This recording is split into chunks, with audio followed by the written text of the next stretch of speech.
الوحيد علي معلول. ده وديانج. وديانج ايوه ديانج. بس هم كل سنه وانت طيب، ادفن الميت وجيب ميت غيره. ينفع؟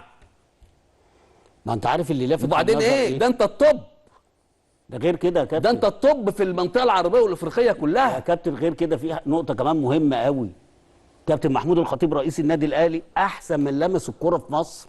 يعني المفروض انت بعينيك اللي يجي النادي الاهلي ده لازم.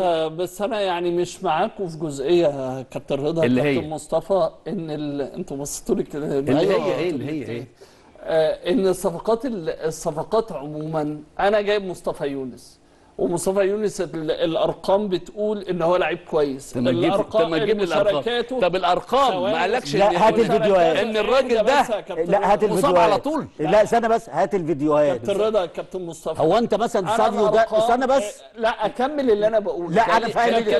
خليه يكمل. انا جايب مصطفى يونس النهارده مميز في الدوري المصري في النادي الفلاني. بس ده اسم. اهدى يا كابتن رضا. اسم بس استنى. ثم بعد كده مصطفى يونس لما جه ما تأقلمش معاه. وانا ما بتكلمش عن النادي الاهلي بس، لا بتكلم على كل انديه مصر. الاهلي والزمالك طيب. وبيراميدز. طب ما انا النهارده الزمالك ابراهيم النضاي جاب نادي الزمالك اتعاقد مع ابراهيم النضاي، اتعاقد مع سامسون. مستوى الاثنين ايه؟ سامسون كويس على فكرة ياخد الفرصه. على فكره لا ياخد الفرصه ما لعبش فيه بقى. اسلام الثاني ده رضا انا شفت سامسونج ده، انا قلت لهم يا نهار اسوح. شفت 10 تجوان جايبهم مكسر الدنيا. القصه أيوة اسلام ممكن يبقى مميز يا كابتن فرقه يا حبيبي ويجي معايا ما يبقاش يا حبيبي. ما اول ماتش لعبه رضا والنبي يا كابتن، بس اول ماتش لعبه جاب جون وكان نازل ربع ساعه والراجل قعد 3 ماتشات ما لعبوش. يبقى بص اسلام انا معاك في ده اللي انت بتقوله. تبقى نسبه 10% 5%، مش 90%، مش 100%. يبقى 10% 15% ما يوفقش، ده طبيعي في الكوره. لكن ما يبقاش 90% غير موفق. او ما بيعرفش يلعب كوره خالص يا كابتن. يعني برضه احنا بنتكلم على كل الانديه. بص احنا بنتكلم ايوه على ماشي على طب هقول لك على حاجه. ايه اللي يخلي اتحاد الكوره يزود عدد اللاعبين الاجانب؟ ما دي من مصايب الكوره. عشان انت مين فرد مصر؟ لما مدرب النادي الاهلي يطلع في المؤتمر الصحفي ويقول لك انا ما عنديش مدرب، ما عنديش مهاجم. يا نهار اسود. ده بص يا كابتن، يا نهار اسود. هقول لك بس يا كابتن، ده فلس. ده الراجل ده مفلس. بص المره اللي فاتت رماها على الجماهير. الجماهير ما بتحضرش وبتقل والكلام ده. هو انت حضرتك عديت الجماهير؟ انت مالك بالجماهير اصلا؟ طب ما كان من سنتين ما فيش جماهير، من سنه، من 10 سنين ما فيش جماهير. لا يعني من لغايه وقت قريب. يعني انت شايف ان النادي الاهلي فيه مهاجمين؟ في مهاجمين. طبعا شريف. استنى بس. أيوة. هو انت جايب شادي حسين ده بناء على ايه؟ كان مكسر الدنيا. استنى بس. ايوه مكسر الدنيا في سيراميكا، لعب ماتش الاسماعيلي جاب جول، قعد الماتش اللي بعديه. لازم معنوياته تقع. بس في حاجه رضا، في فرق انك تلعب في سيراميكا كليوباترا تلعب في النادي الاهلي. كان زمان بقى يا كابتن. لا دلوقتي. لا يا كابتن مصر. لا ما انت دلوقتي انت عندك ايه؟ ما انت لو عندك حد كويس مش هجيب شادي حسين. طب امشي ياسر محمدي، ياسر ريان، احمد ياسر ريان اللي عنده 22 سنه واجيب لعيب عنده 30 سنه. لا دي غلطه بقى من بص ما هو ده من ضمن الكلام. يا كابتن مصر في فرق انك لا معلش بص يا كابتن انت النادي الاهلي بيلعب في كذا بطوله. انا اجيب احمد ياسر ريان مع شادي حسين مع حسام حسن مع محمد شريف. طب انت دافع في حسام حسن قد ايه؟ ماليش دعوه بقى. انا ما بص يا كابتن. ليه ماليش دعوه؟ انا ليا دعوه. بس انا بقول لك يا كابتن اللي قتله موسوماني. اول واحد قتله موسوماني. هو كان جاي. انا لو مسؤول في نادي والاقي المدرب بيحب وبيكره اقول له بره، لانه هيخرب الفرقه. يا عم ده كان من النوعيه دي. كان في ناس لسه بتعيط على موسيماني يا راجل صلي على النبي، ده اخ وصديق. انت عارف كل يوم بيعمل ايه؟ تقسيمه. بغض النظر يا كابتن. اسمعني بس يا كابتن بنتكلم كوره. هو موسيماني، هو في واحد مدرب ياخد احسن مدرب في مصر في شهر ونص؟ لا ما دي انت عارف ان عندنا هنا كله بالعلاقات وبالحب وهو في كده. اي يعني كابتن مصطفى انت شايف ان النادي الاهلي يمتلك مهاجمين؟ مهاجمين كويسين. قول لي مين؟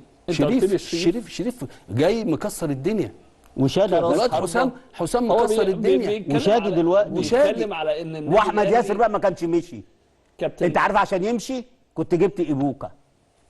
لا وموكوساني مين يروح فين؟ مين؟ موكوساني. ما بيرسي تاو دوت. وبيرسي تاو لا ما دولت، بص ما دولت هيطلعوا بس موكوساني واخد بالك. فدولت بيلعبوا تحت الفيرود. انت بتتكلم على فيرود صريح يا كابتن، فيرود صريح اللي هو شادي حسين، اللي هو محمد شريف، اللي هو حسام حسن، اللي هو احمد ياسر ريان. صح. دولت الاربعه حطهم. طيب مين اللي مش هيكلفك فلوس في الناس دي كلها؟ احمد ياسر ريان.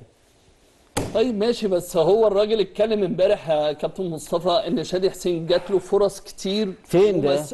ده بيكذب على نفسه يا ابني. اسلام انا اقول لك لعب، بص خلي الاعداد يجيب لك لعب كام ماتش. يا رضا، بس اللعب في النادي الاهلي مختلف عن اي حته تانية. اللعب في النادي الاهلي انت عليك مصيبه، مسؤوليه، جماهير واعلام واسم نادي كبير وبطوله. انت بتلعب نادي عشان تجيب بطوله، لكن في سيراميكا هتجيب ايه؟ لا يا كابتن بس بقى عشان ما نظلمش الراجل. انا ما بظلموش. لا بص يا كابتن، خلاص القصه بتاعت دي، بص القصه دي كانت ايامك وايامي، اللي هي ايه؟ النادي الاهلي ورهبه النادي الاهلي والخوف. لا ده دلوقتي الدوريات كلها متاحه. الدوريات كلها متاحه. الاهلي فقد هيبته في الملعب. دي مصيبه. احنا شخصية. كنا بننزل بص حسن شحاته ولا الاهلي والزمالك؟ حسن شحاته الاهلي والزمالك، انا بتكلم على نفسي ماليش دعوه. الاهلي بس حسن شحاته بص الزمالك فيه فرق كوره بس معهوش مدرب. اسلام، حسن شحاته من اعظم من لمس رجليه كره القدم. يعني كنت هنيجي ماتش اهلي وزمالك والله العظيم يا رضا، هديكوتي، يونس، كل يوم انت لازم تشوف حسن شحاته. كل يوم يقول لي واحنا نازلين يونس انت لازم تشوف حسن شحاته، اللي هو بيهيئك نفسيا كمان. بقول لك طول الاسبوع ما يقولوش غير حسن شحاته عشان دايما مفكرك عشان ما تنساش في الماتش. واحنا نازلين الماتش يونس حسن شحاته، يا خلاص الخواجه بقى خلاص. وكان بيرقصك يا كابتن ولا؟ لا ده حبيبي يا ابو علي، ده انا اديته بوكس. ده هو ده حبيبي يا ابو علي. لا ما الكابتن، لا ده حبيبي يا ابو علي، حبيبي. لا بس كان ساعتها بقى جمهور قالوا لا في الملعب ما فيش بقى اصحاب. طبعا. حسن شحاته واحنا بنسخن فرحت خبطه في كتفه، راح باصص لي كده بقول له يا حسن ما تسلمش عليا ليه؟ قال لي كذا كذا. والله ما شايفك يا مصطفى، انت في ماتش كذا كذا ده هشوفك. حسن شحاته برنس، هذا النجم الكبير من طبعا. اعظم اللعيبه اللي لعبت كوره طبعا. هي دي شخصيه. كنت ماسك الشمس، العيال بدل ما تسخن بيتفرجوا على لعيبه الاهلي وانا في منتهى السعاده. انا نزلت الماتش ده يا دي انت هو بتعملوا ايه يا كابتن لعيبه النادي الاهلي؟ احنا حسيناه واحنا بنلعب. حسيناه واحنا بنلعب اللي هي هيبه النادي الاهلي، الانبهار. فرقه بص اقول لك على حاجه، النادي الاهلي شال وزراء وشال اتحادات كوره وشال اي حد ضد النادي الاهلي كان بيروح. مش كده ولا ما كانش كده؟ دلوقتي ايوه بس الامور هل ده بسبب المبالغ الماليه الكبيره اللي بقت يا عم؟ سبب فكر الماليه يا عم، سبب فكر المدربين يا اسلام. يا اسلام اسمعني بس، ما فايرال لما جه فايرال كابتن الخطيب والكابتن حسن والكابتن فريد. الصوره اللي انت كنت بتقول عليها طبعا الصوره ده طبيعي. واخد بالك يا كابتن؟ هو نادي هقول لك نقطه بس عشان ايه ما نقعدش نحور في الموضوع ده. انت عايز تلف وتجيبها في الفلوس والبتاع ده، ربنا يكرمهم. واخد بالك؟ رزق الهبل على المجانين. خلاص ايه بقى، في فلوس وفي لعيبه قليله بس بياخدوا فلوس. بس مفيش هبل لا ما انا بقول لك بس. فانت دلوقتي لما فايلر ده جه عمل ايه في مصر؟ ايه اللي عمله؟ غير تغيير كامل وشامل لعيبه النادي.